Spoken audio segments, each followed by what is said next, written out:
Let's see how many ways we can run audio through a Mevo Start.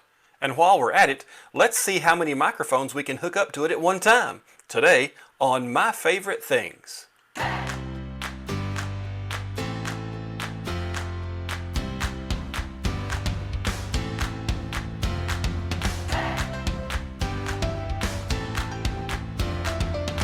Out of the box, the Mevo Start handles sound input very well.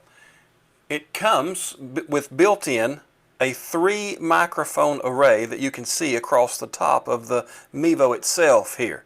Those 3 microphones, when the camera is placed at the recommended distance, handles sound very well. If you've placed this within 5 to 12 feet of where the speaker is, it's going to pick up and do a good job of receiving audio. Now, if you're set up in a warehouse, it's still going to sound like you're set up in a warehouse. So there are some things that can be done to improve the audio. Across the back of the Mevo Start, you're going to notice that there are a couple of ports that can be used for sound. Now, the small round port at the top there is going to be a 3.5mm audio jack. Port beneath that is going to be your USB-C port, and it's going to be able to handle audio as well.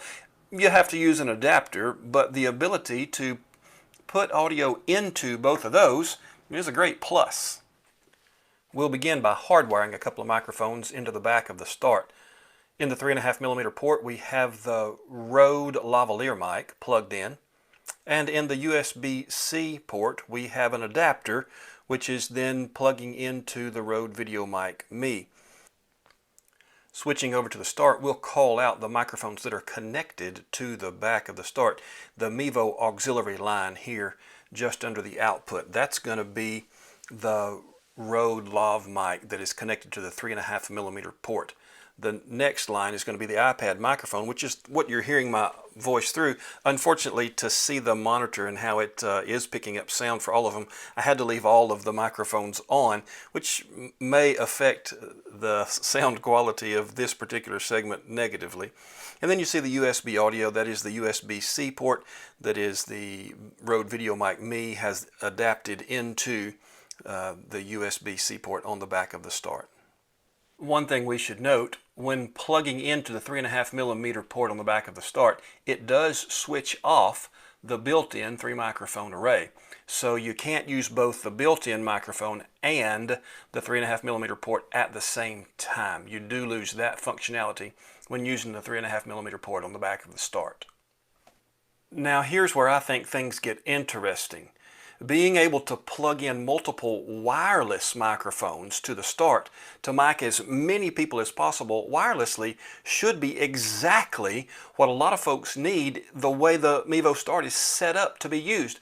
Maybe you have seen the Mevo guys do their live daily show on YouTube or in one of the Mevo Facebook groups. If you haven't seen it, I'll put a link in the I'll put a card up as a link. It is a good show. They do highlights of the features and use cases for the Mevo. They also take real live questions. You can write in during the live show and ask your own question, or you can they'll peruse the Mevo Facebook groups and see what questions have been asked and answered, and they do a good job of staying abreast of what's going on in the Mevo world. They're not just folks who sit in a company somewhere and they have their own ideas. They're listening to the ideas of those folks who use the Mevo.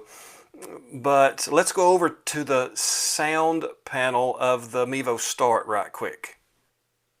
What I hope to show you in this panel is the different inputs that are now currently active. And folks, they're all wireless. What I have is the Rode Wireless Go plugged into the USB-C, and its lavalier mic is plugged into the transmitter. I'll bring that closer and you can see that the USB audio input gets louder and louder as I get that closer to my mouth. It's now peaking out as we get so close there.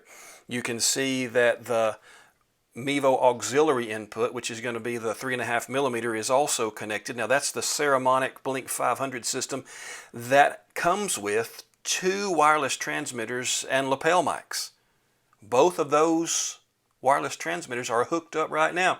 Here, I'll take one of the wireless transmitters and bring it up closer so that you can see that now it's beginning to peak out because I've got it closer to my mouth. I'll set it down and its line level goes significantly down. Now I'll pick the other one up and I'll bring it closer to my mouth, and you can see that it is starting to get hotter and now peaking out because I have it all the way up to my mouth.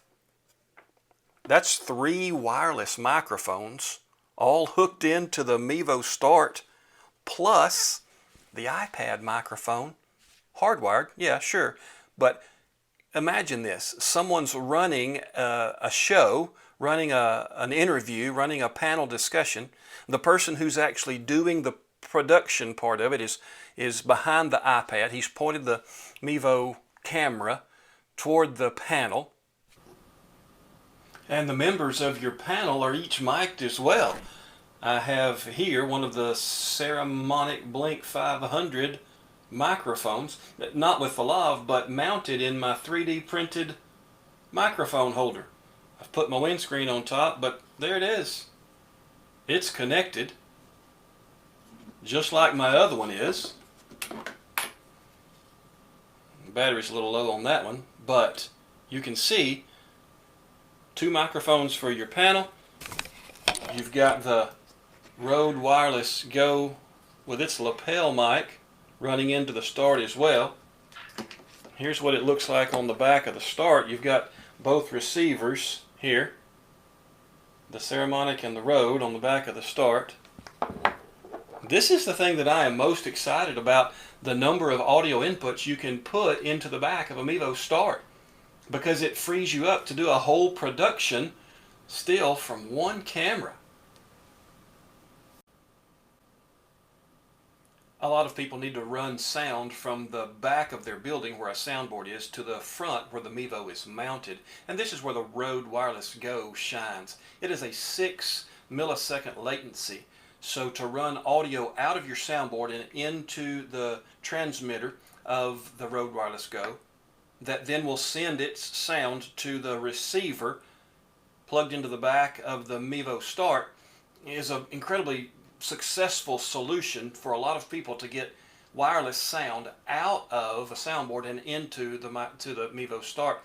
We use it here at my church on a weekly basis. My sound engineer tells me that if I run an output from our soundboard, she's sending a completely mixed signal into the transmitter, and so that's what the folks who are watching the stream on a weekly basis are seeing, or excuse me, are hearing through their YouTube or Facebook stream when they tune in, and we're streaming through the Mevo Start. So the Rode Wireless Go even allows another twist on how to get sound into the Mevo Start. So if I were to count up the number of inputs I could have for a Mevo Start, I would say that I have the Ceramic plugged into the 3.5mm port. That gives me 2 inputs. I'd say that I have the Rode Wireless Go plugged into the USB-C. That gives me a 3rd input. I have the iPad microphone, which is a wired lapel microphone that I have running right now. That is my 4th input. I could still add at least 1 more, maybe 2 Mevo mic running apps in addition to what I have already, to have 5 or 6 audio inputs running into the Mevo Start, mixed through its sound panel at any given moment. I hope this discussion has been beneficial to you. If it has, consider subscribing and liking this channel so I'll know to continue to produce content for you.